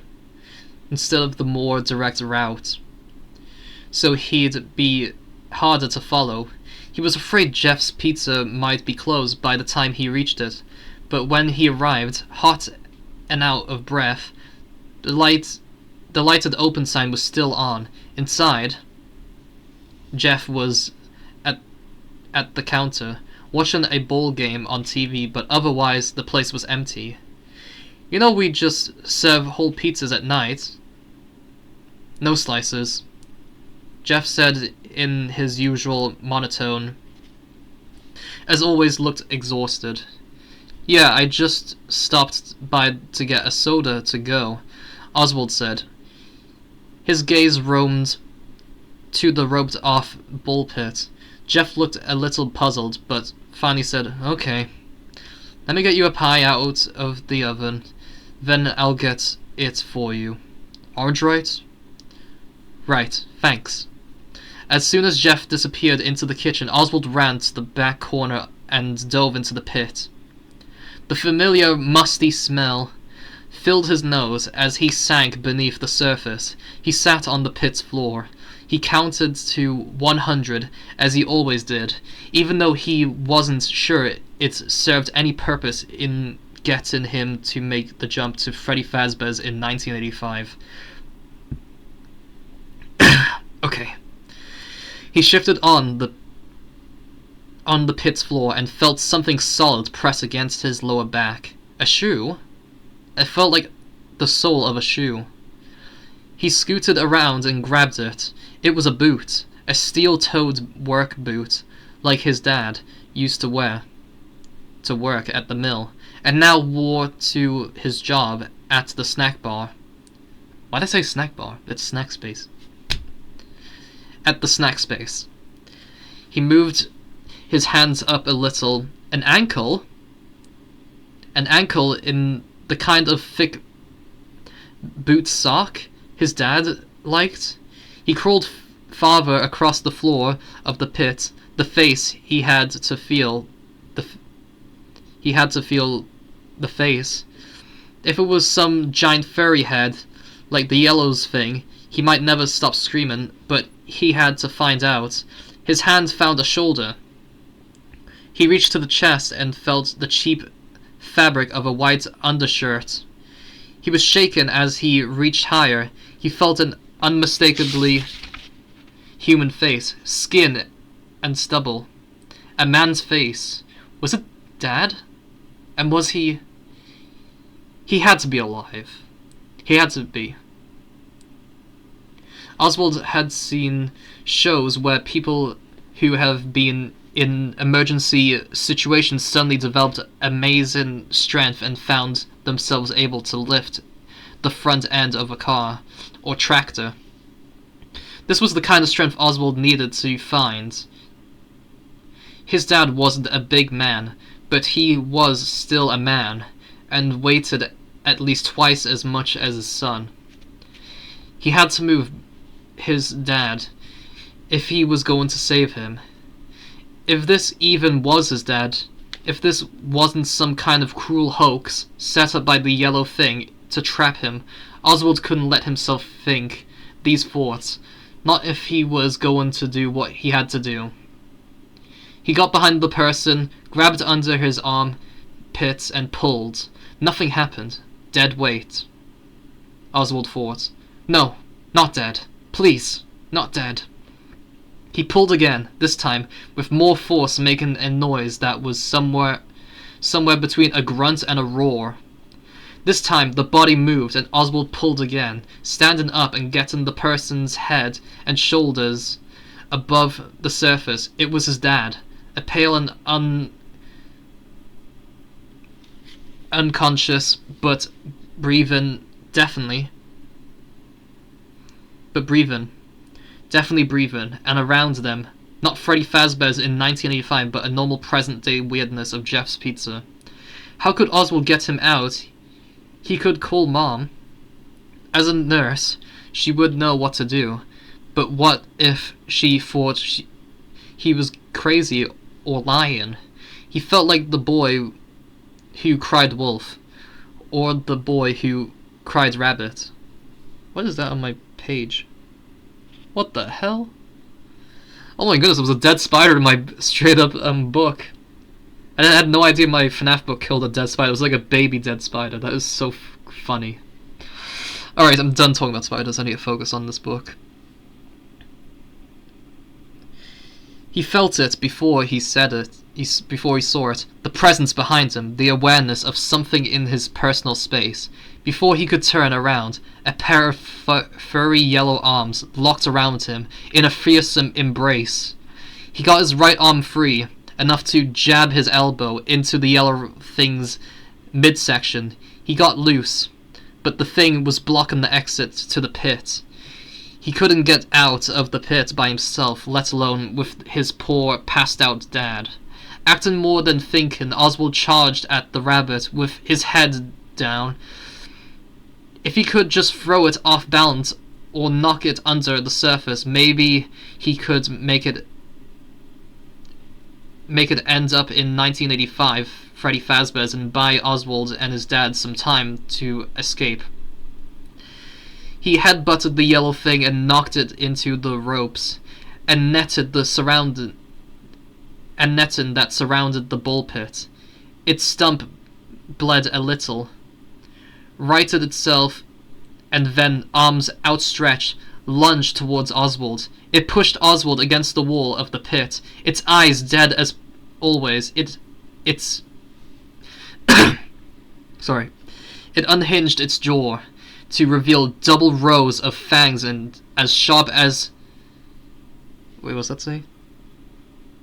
Scimitars. As sharp as scimitars. Mouth open freakishly wide, it lunged for Oswald's throat, but he blocked it with his arm. Pain pierced Oswald's forearm as the yellow thing sank its fangs into his skin. Oswald used his good arm to punch the rabbit hard in the face before the fangs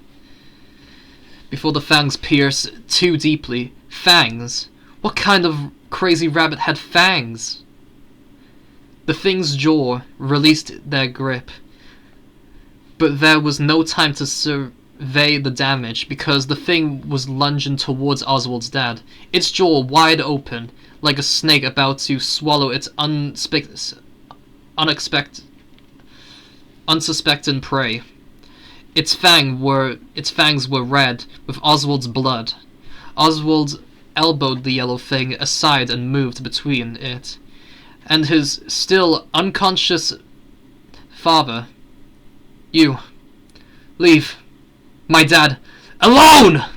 He yelled, then used the netting to bounce off and clamber onto the yellow thing's back. He hit its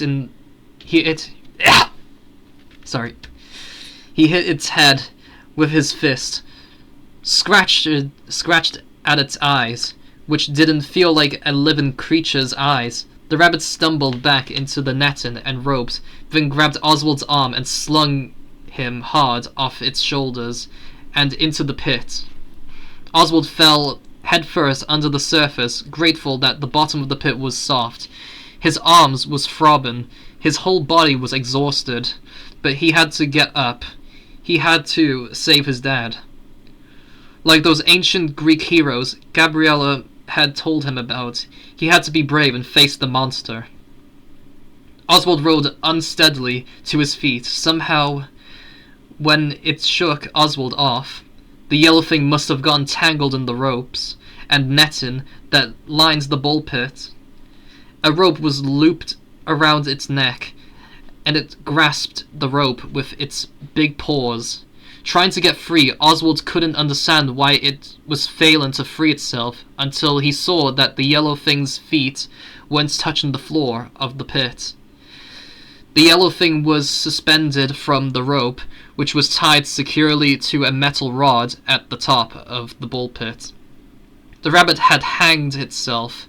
Its mouth was opening and closing like it was gasping for breath. But no sound came out. Its paws clawed desperately at the ropes. Its stare, still terrifying in its blankness, was aimed in Oswald's direction, as if it were asking him for help. Oswald certainly wasn't going to rescue it. After a few more seconds of struggling, the yellow thing was still. Oswald blinked. Hanging from the rope was nothing but a dirty, empty yellow rabbit costume. His dad's eyes opened. Oswald rushed to his side. "I don't understand why I'm here," Dad said. His face was pale and unshaved, his eyes puffy with dark half-moons under them. "What happened?" Oswald debated what to say. "You were attacked and left for dead by a giant evil rabbit who tried to replace you, and I was the only person who could see it wasn't you. Even Mom thought it was you." No. It sounded too crazy, and Oswald didn't relish the idea of spending years in therapy saying, "But the evil rabbit was real!" Jinx was the only other member of the family who knew the truth, and being a cat, she wasn't going to say anything in his defense. Besides, his dad had already suffered enough. Oswald knew it was wrong to lie. He always knew that lying was not a skill he had. When he tried, he always got all nervous and sweaty and said, a lot. But in this situation, a lie might be the only way forward. He took a deep breath. "So, I hid in the bull pit to play a prank on you, which I shouldn't have done. You came to look for me, and I guess you must have hit your head and lost consciousness." Oswald took a deep breath. "I'm sorry." "Dad, I didn't mean for the thing to get so out of hand. This part at least was the truth. I accept your apology, son," Dad said. He didn't sound mad, he just tired. "But you're right. You shouldn't have done that. And Jeff should get rid of this bull pit before he has a lawsuit on his hands." "Definitely," Oswald said. He knew he would never set foot in the pit again. He would miss Chip and Mike, but needed to make some friends in his own time. His mind flashed to the girl on the bench at recess, Gabriella. She seemed nice, smart too. They had a good talk. Oswald reached for his dad's hand. "Let me help you. Stand up." With Oswald steadying him, Dad rose to his feet and let his son lead him to the exit of the bull pit. He paused to look up and at the hanging yellow costume. "What is that creepy thing?" "I have no idea," said Oswald. This, too, was the truth. They climbed out of the pit and walked through Jeff's Pizza. Jeff was wiping the counter, still watching the ball game on the restaurant's TV. Had he not seen or heard anything? Still holding Oswald's hand, when was the last time he and his dad had held hands? Dad lifted his son's arm and looked at it. You're bleeding. Yeah, Oswald said. I must have scraped my arm when I was trying to pull you out of the pit. His dad shook his head. Like I said, the thing is a public safety issue. Just sticking up a sign saying keep out isn't enough. He let go of Oswald's arm. Well, we'll get your arm cleaned up at the house, and then your mom can dress the wound once she gets home from work. Oswald wondered what his mom would say when she saw the fang marks. As they approached the front door, Oswald said, Dad, I know I can be a pain sometimes, but I really do love you, you know? Dad looked at him with an expression that seemed both pleased and surprised. Same here, kiddo. He ruffled Oswald's hair. But you do have a terrible taste in science fiction movies. Oh yeah? Oswald said, smiling. Well, you have terrible taste in music. And you like boring ice cream. Together they opened the door into the fresh night air. Behind them, Jeff called, Hey kid, you forgot your soda. The end. Whew. Yeah. I've read the entire chapter of FNAF Into the Pit. That was interesting and really good. I haven't read the book in a long time. I don't remember the last time I really read this book. But yeah, thank you for watching. I wouldn't really say you're watching it. I'd say you're listening to the video. So thank you for listening to this video. It's more like an audiobook, so you don't have to get the book, but you can listen to me read it to you. So yeah. Have a nice day and bye.